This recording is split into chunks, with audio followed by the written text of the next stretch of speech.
Hello, and welcome to Kosh TV on YouTube. My name is Janet, and today I'm going to talk about assessment and failing to assess, or assessment and failing to complete your assessment. My name is Janet, and this is Kosh TV on YouTube, channel backed by a group of people known as the Kente of Expert Club International.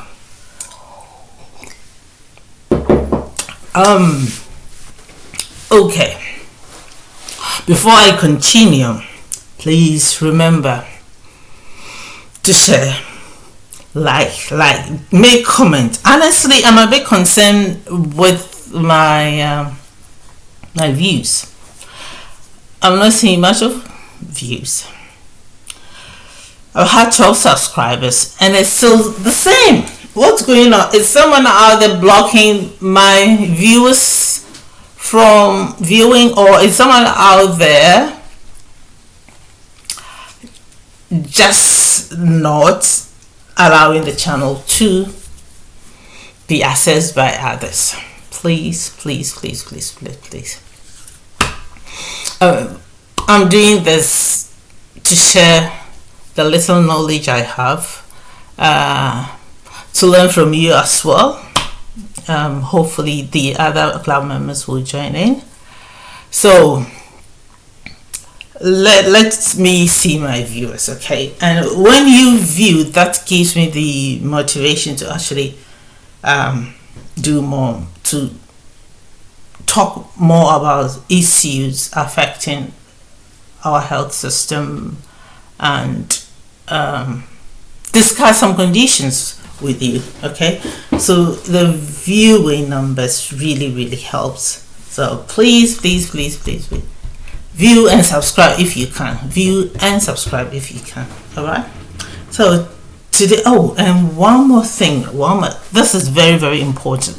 Those of us who share our details, okay, with others. I'm talking about, if you are in the United Kingdom, you know what I mean by details. These are very important. They are very important things that you cannot really joke with. You mess up with it, or someone messes up with your details, it comes back to bite you at the backside. So important. So what I'm trying to talk about is sharing your name, details, what place of what age and stuff like that with people. It doesn't matter even if the person is a family member, because sometimes persons behind this are actually closer to you than you think. So when you're sharing your details, make sure they use it for what they actually asked it for, and not for any other purpose. It's important. All right. Okay, so today we are going to talk about assessing, okay, and failing to complete your assessment, or incomplete assessment. Basically, that's what it is. In the United Kingdom, okay, and wherever you are watching or seeing this video from, when you see, let me put it this way, outside the United Kingdom, especially in Africa, I'm sure the doctors will take longer time to see you, especially when you are paying for the service, okay? They would really try and do a thorough assessment because you are paying for it. And even with a private, I think you are still with a private healthcare facility here in England, which I have accessed a couple of times. You still pay for the time, okay? They still work within a time to see you, and then they can see others. That's what it is. Not everything in the developed country is how do I say this? It's not all rosy, okay? It's not all roses in the developed world. They have their pros and cons, okay? So if you find yourself in your homeland, you are in your country, and you are receiving treatment and you are being seen to, because you cherish that. All right. Okay, so seeing the patient, just me digressing a little bit. Patients comes to you, doctors, nurse practitioners. You're seeing this patient. Through your assessment, you find out that there is some element of bullying or abuse going on. What do you do? Do you see it as a red flag and then do a bit of safeguarding stuff? Or do you actually, since the person hasn't hammered on it so much, do you actually just go on prescribed medication and let the person go? It's easy. The latter bit is so easy, to prescribe the medication and then write a diagnosis and then ask the person to go. I think I'm doing this more so May is the mental health awareness month. It's easy to write medications. To what extent do we actually assess people's moods? Because trust me, those of us in the developed world, the European countries, the weather can play some role in how you feel normally, okay?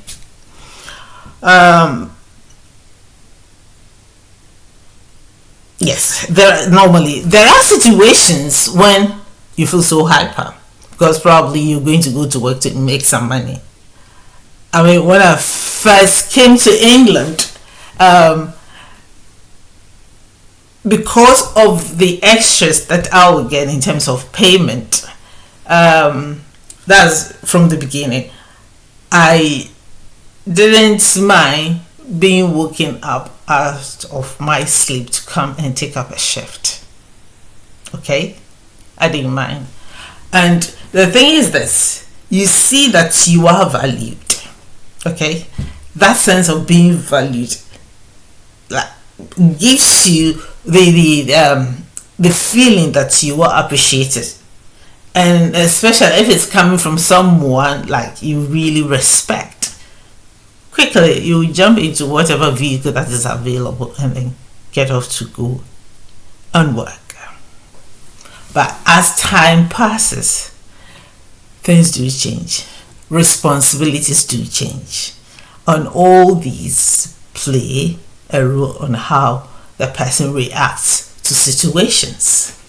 Okay, they play a role on how to react to situations, how you feel dealing with certain situations. You may be dealing with some situations better when you were single, not married, no children, to when you get married, have children, and the family is growing.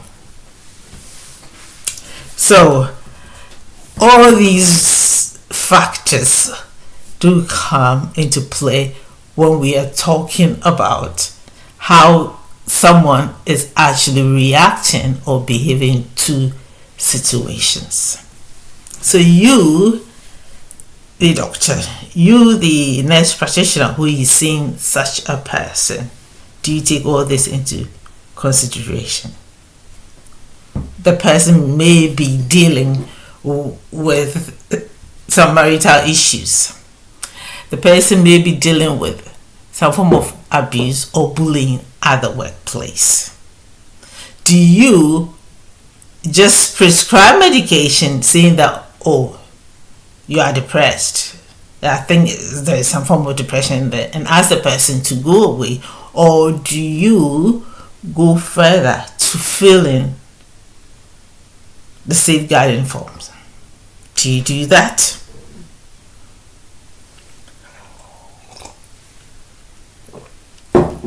Do you do that? Yes, with the allocated time for GPs and to see a patient, it's very easy to try to finish within that time and get on with something else. So so easy for you to prescribe some medication or antidepressants and then give it to the person to go home. Now, the person goes home, is able to deal with the situation, has taken this medication for just about a month, and that's it. So, do you think you've actually diagnosed depression or whatever mental health condition it is? Have you really diagnosed it?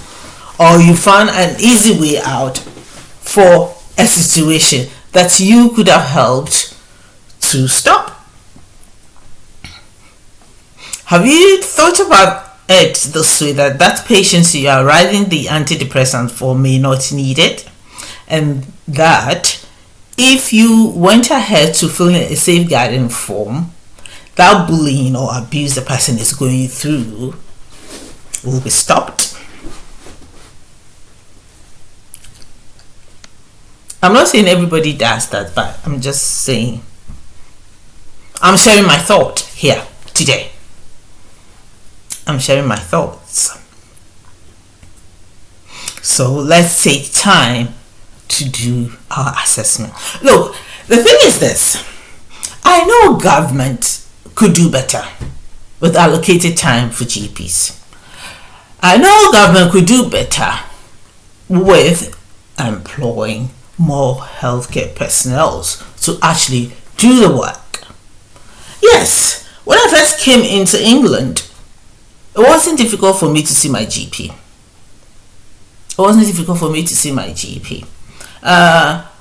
Within a day or two, or sometimes that very day. Well, I don't know. It got to a point because of my pregnancies and stuff like that.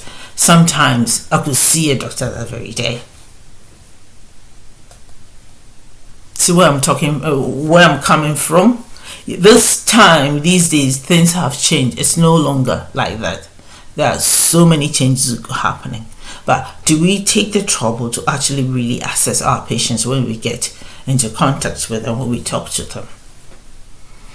When you communicate with the individual and the person tells you that they are having issues at work, and you figure it out that there may be some form, even if it is the individual's fault, if it is the individual who is being the trouble at work, but present to you that they are having problems at work, and you fill in the safeguarding forms, what does that do?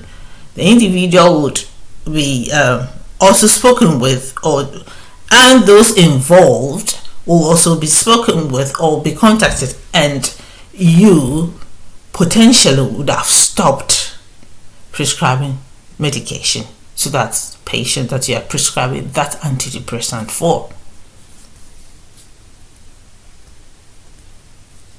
So doctors,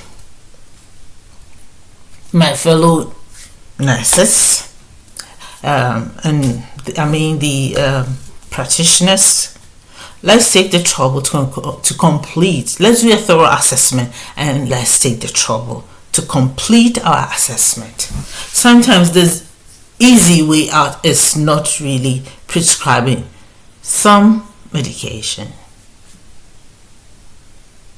It's not always that medication helps in situations. Not always. Not always at all. Happiness cannot always be bought. It's not always the case. So, as I would always say, let's all, you doctor, you the nurse, you the nurse specialist, you the clinic special, everyone who plays a part in the well-being of someone, let's make it a positive impact. Let's make sure we influence positively. Now, before I go, or before I leave the channel, for today, I'm still coming back. I'm still coming back. I love talking to you anyway. My personal channel is still working. I'm trying to find a theme. I'm trying to find a style, but possibly it's going to be everything. Possibly. So, and it's the BTRJ channel, okay, which will be coming out soon. Before summer ends, before summer ends, that channel will be up and running. So, look out for that channel. And I'll actually, when I post something, I'll post videos, I'll let you on this channel as well. Please remember to share, subscribe, share, comment. So whoever is trying not to, whoever sees the channel and doesn't comment, please do it. So I come your way again. I say keep healthy, and I will see you again soon. Bye bye.